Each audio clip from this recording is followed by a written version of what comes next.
The Minecraft movie looks bad. What the hell? In another money-grubbing attempt to make something with as much mass appeal as possible, Minecraft has been turned into Jumanji 3, even featuring Jack Black again. Steve. The environments and mob designs look like AI-generated garbage, the choice in actors and costumes feels horrendously inappropriate, and what little dialogue we've heard so far is unfunny and dismissive of any sort of immersion into the world. Okay. Well, you know what? I won't stand for it. In this video, I'm going to discuss how I would make my own Minecraft movie, with custom casting, aesthetic choices, and an entire plot synopsis. If you enjoy it, be sure to subscribe for more Minecraft content in the future. Okay, here we go. I'm Steve. Jack Black is not Steve. Funny guy, but he was so obviously chosen just because he's a familiar, easy-to-sell face. I guess he kind of feels appropriately square in proportions, but they've let him keep his insane hair and beard, which look great, but I don't see those anywhere in this clean-cut fella. Oh, and there's also the marginal problem, but he's white!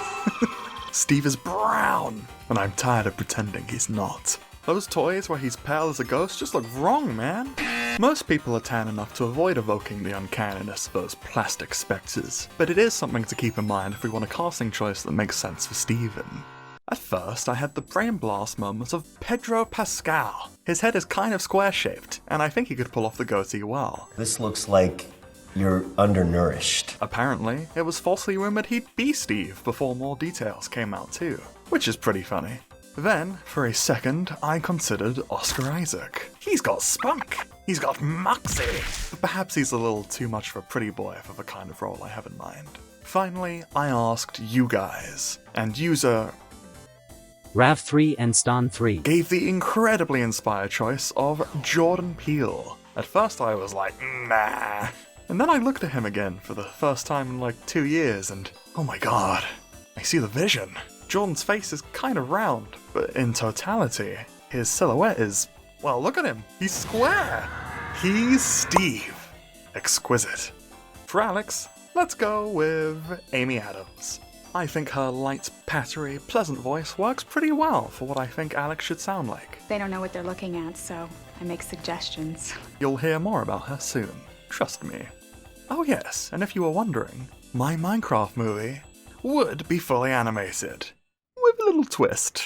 The plot synopsis. Steve, an ordinary everyman of a truck driver, spends his days hauling potato sacks across the country, living a modest life and often sleeping in the cramped cabin of his truck. Despite returning home at the end of each week to a decked-out modern apartment, Steve frequently feels unfulfilled, exhausted, and lonely.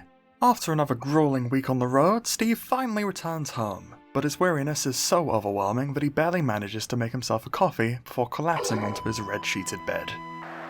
When he wakes up, he finds himself in a completely different world, the pixelated plains of Minecraft. Initially confused and amused by his surroundings, and especially the nearby wildlife, Steve comes to the conclusion that he is dreaming. As he explores this new world, night falls, and his hunger starts to cramp his stomach. Monsters emerge. Zombies, then skeletons, then gigantic spiders. Terrified and confused, Steve is eventually startled by an unassuming creeper, only to wake up in his real-life bed before he can take lethal amounts of damage, the experience of the dream feeling unnervingly real. Weeks pass without any more voxel-based dreams, but one night, after his truck breaks down in the middle of the road and he's forced into a rescue by his insurance company, he comes home hours later than he should, feeling utterly defeated, falling straight to sleep and finding himself back in the world of Minecraft. Determined to survive this time, Steve learns to gather resources. He crafts some rudimentary wooden tools, makes a campfire, and cooks fish as he wrestles them from the water. Though he flounders at first, successfully catching fish makes him exclaim excitedly. He's not just living anymore, he's surviving. Along his travels, he finds a populated village and greets a group of villagers, but is struck with an indescribable loneliness when he finds they don't speak any recognizable language. Through trading, he manages to acquire some tools and materials before figuring to build a small base and go on a variety of adventures, documented in a montage. His achievements and newfound sense of purpose have never left him feeling better, but at the same time, his feelings of melancholy and listlessness are compounded by the continual reminder that he's the only one of his kind here. After encountering a witch loitering around a ruined portal, he learns of the existence of the Nether through a book, which he decides to visit so as to create potions with Netherwort. It is in the Nether that Steve discovers Alex. Alex, a talented redstone engineer, forms a partnership with Steve after escaping the Nether with him, embarking on daring escapades together to gather resources. Along the way, Alex alludes to her life in the waking world, where she struggles with her failure to become an engineer, and her subsequent quest for purpose, which led her to the Minecraft realm. This resonates with Steve, who has found himself happier here than anywhere else in reality thus far. Alex proposes that the duo venture into the deep dark for more redstone resources, so as to complete her greatest contraption yet. During their tenure, they accidentally summon the Warden. Steve distracts the beast to the best of his efforts, whilst Alex sets up a TNT trap. Successfully luring the monster into a hole, Alex activates the trap, but is caught in the crossfire as the TNT flies around wildly. With her health drained, she has only moments before she'll have to leave the realm behind.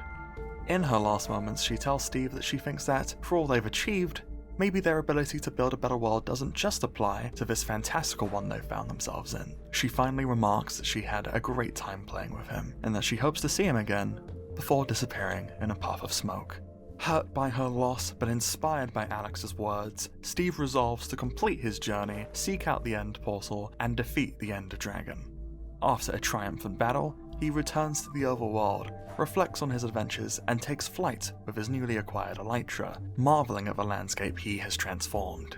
He ends his time in the Minecraft world by activating a grand skulk sensor-based redstone door, inspired by his time with Alex, which leads directly to a portal leading out of the Minecraft world. The credits roll. In a mid-credit scene, set 5 years later, Steve has become an independent farmer, running a small grocery service inspired by his time in Minecraft, having learnt that he doesn't need to let anything limit his creativity or desires regardless of what world he finds himself in. One day, as he's serving customers, he meets a familiar woman. Her name is Alex. The end. As you may have noticed, the film is very much themed around the poem. The poem for the end. The poem chosen specifically for the end. The end poem. Which very particularly describes the experience of playing Minecraft as a dream itself. And just as in the poem, Steve beats the game, wakes up from the dream, and starts a new one in his farming adventure. I think it all comes together pretty well. Though I haven't written a film script in, well, multiple years, and I've never made a script for a feature before, so I apologise if it's a little rough around the edges. Let me know what you thought of it in the comments below. Until the next one, bye bye.